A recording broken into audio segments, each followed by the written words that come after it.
Vamos lá, passemos ao TPI, o Tribunal Internacional. O TPI foi criado para julgar os crimes mais graves, genocídio, crimes contra a humanidade, crimes de guerra. É uma conquista civilizatória enorme, mas há uma sombra permanente sobre sua legitimidade. Aquilo que a gente está sempre falando aqui, né, pontuando, a seletividade. Sim. A seletividade. Os Estados Unidos nunca ratificaram o Estatuto de Roma. Quando o TPI abriu investigações sobre crimes de guerra americanos no Afeganistão, a administração Trump impôs sanções aos próprios funcionários do tribunal. Aí o TPI recuou. E para que existe um tribunal então? Pararam para pensar? Como a situação de Cuba, 185 países contra as sanções e apenas 2, Estados Unidos e Israel, a favor. Então não são organizações internacionais para medir e tentar resolver conflitos internacionais. São específicas para atuar em favor de um determinado país, concordam? Pelo que a gente tem visto, pelas informações trazidas? Vamos analisar isso e pensar numa forma do Brasil se proteger, a América Latina como um todo, porque reunidos nós nos tornamos muito mais fortes, tá? Vamos lá. Os Estados Unidos, aquilo tudo que eu já falei, a China nunca ratificou o Estatuto de Roma. A Rússia retirou-se em 2016, mas o TPI abriu investigação sobre a Venezuela. Abriu investigação sobre a Geórgia, sobre o Quênia, sobre a Costa do Marfim, sobre o Sudão. A imensa maioria dos países sob investigação é do sul global. Aí eu pergunto, isso compromete a legitimidade do tribunal? Com certeza. Com certeza. E aí, continuou, é apenas um reflexo de onde os crimes acontecem? Claro que não. Tá? Ou de onde o poder de denúncia está concentrado? Também não. Então a gente tem que repensar esses organismos internacionais, o que eles realmente estão fazendo. Uma própria Fernanda estava aqui falando a frase do Fidel, né? Para que ONU? Para que serve a ONU? Para que serve? Tá? E o Centro Internacional para Arbitragem de Disputas de Investimentos, vinculado ao Banco Mundial. Esse é um mecanismo menos conhecido, mas extraordinariamente poderoso. O CIAD permite que empresas multinacionais processem estados soberanos quando estes alteram políticas que afetam os lucros dessas empresas. Um estado que decide aumentar salários mínimos ou que revoga uma licença minerária concedida ilegalmente ou que nacionaliza um setor estratégico pode ser processado por uma empresa privada em um tribunal internacional privado, com árbitros geralmente ligados ao mundo corporativo. Mais uma forma, gente, mais uma forma de centralização de poder. A Bolívia, o Equador e a Venezuela retiraram-se do CIAD. Esse é um dos poucos exemplos de resistência jurídica efetiva que veremos lá no módulo 5, né? Quando vocês forem fazer a aula.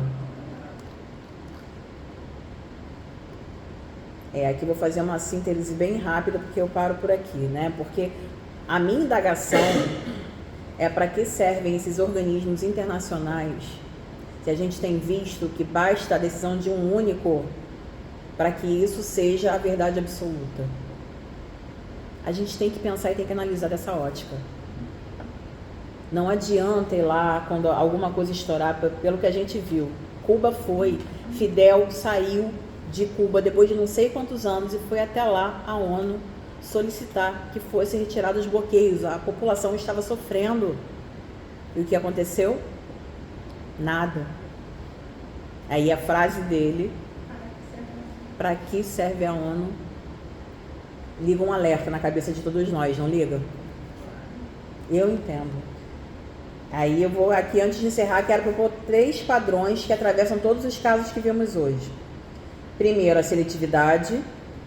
Em todos os países, Venezuela, Cuba, Brasil, Argentina, México, o direito foi acionado de forma seletiva. Por isso que eu estou falando. Tinha um cunho, tinha um motivo, tinha um porquê. A própria Fernanda e várias outras pessoas falaram que era o quê? A nossa riqueza natural. A nossa riqueza natural. Né? Não contra todos os que poderiam estar enquadrados nas mesmas normas. Contra alvos específicos. em momentos específicos com objetivos políticos específicos, para que pudessem dominar, tá?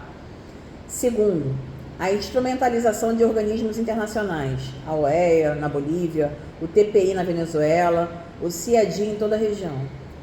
As instituições criadas para proteger direitos foram usadas para produzir resultados políticos. Isso não as torna irrelevantes, mas nos obriga a olhá-las com olhos críticos, que é o que nós fizemos aqui durante todo o momento da explanação. E o terceiro, o papel da mídia. Também relatamos aqui, né? Em todos os casos, sem exceção, a mídia corporativa desempenhou um papel de amplificador do lawfare. Não necessariamente por ordens diretas de ninguém, mas por convergência de interesses econômicos, políticos e ideológicos. A narrativa da corrupção, do autoritarismo, da ameaça, todas essas foram construídas e distribuídas midiaticamente antes, durante e depois dos processos jurídicos. Só para chegar a uma análise do que a gente tem vivido até hoje, pessoas que sofreram lawfare ainda estão tendo que se desgastar para se defender. Que é um absurdo, né? Depois de já serem declaradas inocentes. Aqui eu termino. Agradeço a todos vocês, né, pelo tempo, pela escuta ativa. Muito obrigado. E vamos lutar, vamos nos unir e vamos atrás do que é nosso por direito. Nós somos soberanos, o nosso país é soberano e a gente tem que brigar por ele. Muito obrigada. Nós é que agradecemos, professora. Muito obrigado, professora Luciana. Eu vou passar a palavra à plateia, deixa alguém, algum dos cursistas, quer fazer alguma colocação, quer fazer alguma observação, tem alguma dúvida? Pergunta, né? Hã? Perguntar.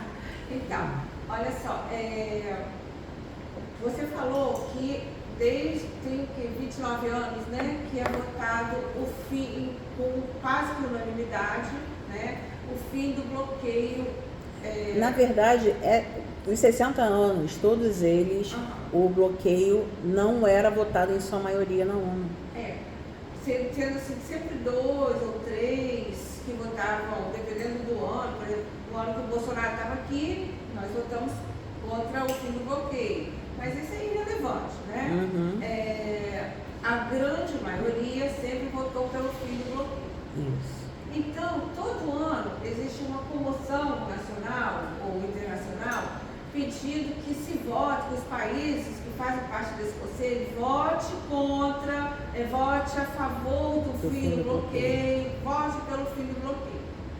Bem, se existem as instituições internacionais, se esses países fazem parte disso, se esses países são sujeitos às sanções internacionais, eu não lembro quais, mas deve existir alguma, porque se tem esses acordos, alguém deve ter sido punido por alguma violação, né? Mas se isso acontece, não está na hora da gente parar com a campanha do fim do bloqueio e começar uma campanha do cumpra-se, porque tem que existir, a gente tem que saber se existe mesmo a ONU, a gente precisa de saber se a OEA existe, a gente precisa de saber se essas leis internacionais que os países do Sul são obrigados rigorosamente a seguir, entendeu? Se elas existem mesmo.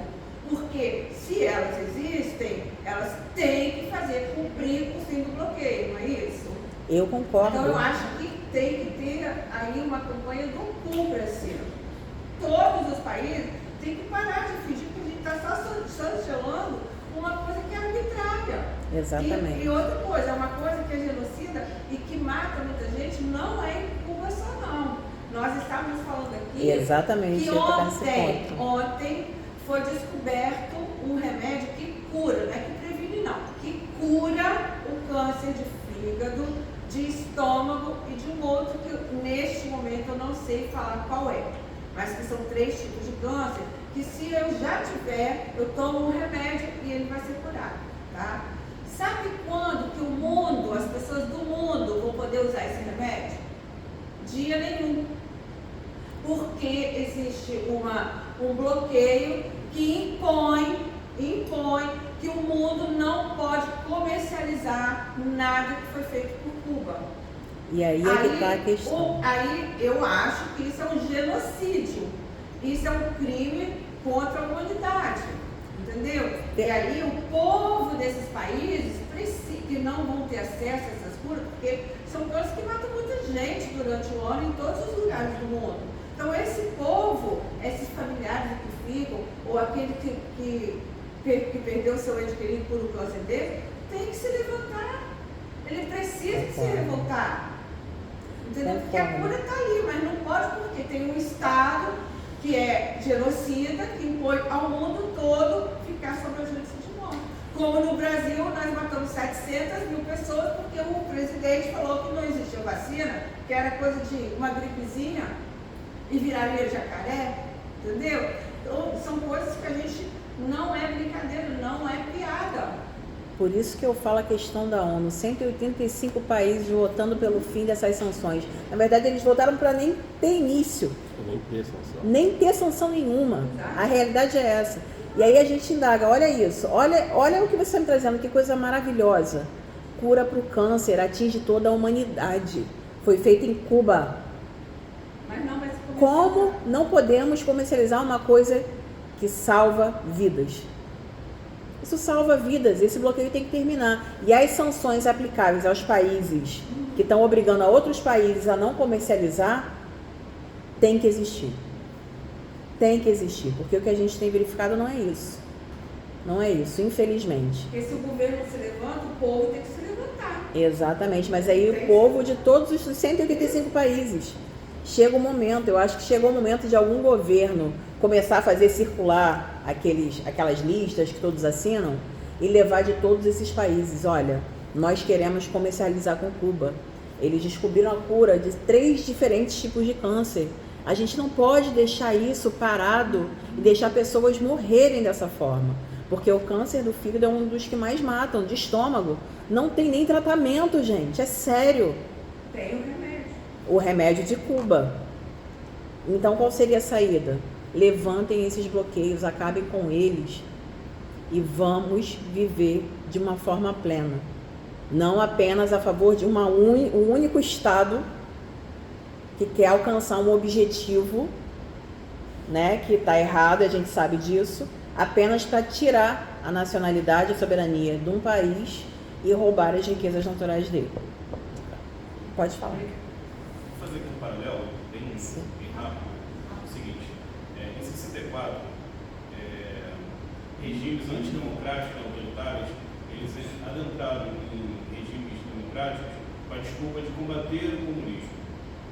Hoje, na sua visão, você consegue enxergar que esse suposto combate ao narcoterrorismo é uma nova forma de regimes autoritários entrar em regimes, eliminar, né, regimes... Exatamente, você chegou ao ponto. Quando a gente começou a falar lá em cima sobre objetivos ocultos diretos políticos e econômicos, é exatamente sobre isso. Exatamente isso, é uma nova forma de golpe. Eles estão dando uma roupagem nova a um golpe antigo que já existiu para que seja feito da forma deles. Tem interesse nisso. Tem interesse na América Latina, tem interesse nas riquezas naturais da América Latina, na economia da América Latina, em tudo que podem retirar daqui. Se a gente observar, já foram até a Lua, né? Por quê? Pedras raras, né? Terras raras. O que fazem terras raras? Energia, petróleo, gente. Minerais que são altamente rentáveis para quem possuir. E a Lua é de quem? A Lua não é de ninguém. Só São Jorge. Só um pontinho aqui só na E o situação. dragão é a Cuca. Olha aí. Ok, gente. Obrigada, Mais viu?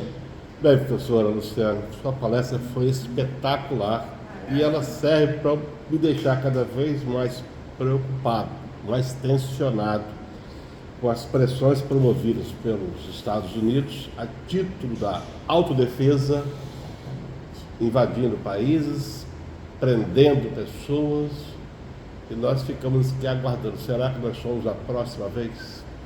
Muito obrigado, professora. Muito obrigada. Deixa eu só mandar um abraço para o nosso amigo que também sofreu com o Lófer. Zé Disseu, nosso abraço. Estamos todos muito felizes com a sua recuperação. E vamos lá, volta que a gente quer ver. Volta nunca mais. Obrigado a todos vocês. Obrigado, professor.